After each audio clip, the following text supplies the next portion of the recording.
Kapag ba dumating yung time na napagod na ako, iiwan mo na lang ba ako or ipaglalaban pa yung relasyon na meron tayo?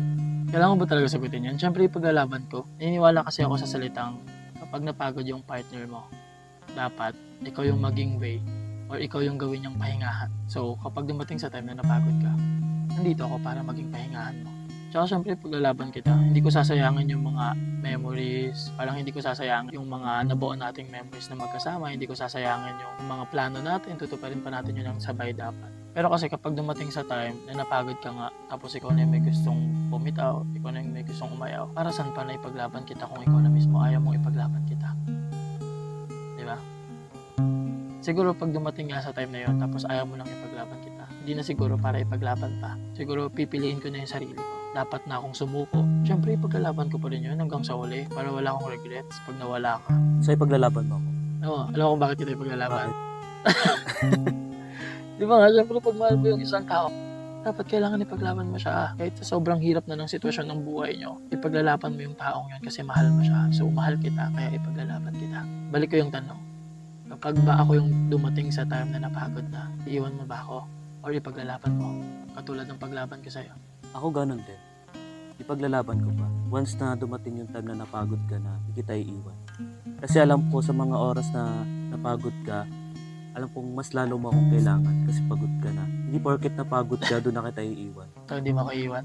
Siyempre hindi. Bakit di mo ako iiwan? Kasi alam ko pag dumating yung time na napagod ka, dapat ako yung nasa tabi mo. Gusto mo ikaw lang yun sa tabi ko pag dumating yung time na napagod na ako? Oo.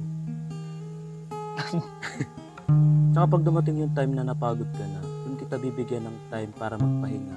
Pero hindi kita iiwan. Nasa tabi mo pa rin ako hanggang sa maging okay ka na. At mapag-usapan na natin dalawa kung ano ba yung problema. Paano pag ako na yung nagsabi na bumitaw ka na? Paano pag ako yung nagsabi na huwag mo na akong ipaglaban? Paglalaban mo pa rin ako? Siguro oo. Hanggang sa kaya ko pa.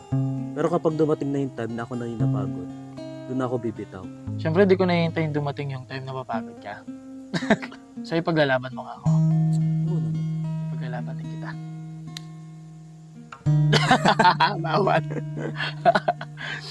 Ma-advise ko lang din siguro sa mga tao. Ngayon, katulad nung sa atin, na kapag dumating siguro sa time yung mga partner nila na napagod na, siguro tama yung sinabi mo, na ipaglalaban mo ako kasi mahal mo ako. Kung napagod man yung partner mo, bigyan mo ng time para magpahinga, pero dapat nandun ka pa rin sa tabi niya habang nagpapahinga siya. Nang hindi niya namamalayan na siya pala yung reason, siya pala yung ginagawa mong pahingahan. Pero syempre, hindi ko naman hihintayin na dumating yung time na mapagod ako sa'yo. Ayan guys, comment down below sa lahat ng gusto nyo pang pag-usapan namin, lahat ng gusto nyong itapik namin, mag-uusapan namin yan. Yes. Let's follow Junel Hernandez TikTok account. Follow nyo na rin ako, John Arvin Brisa.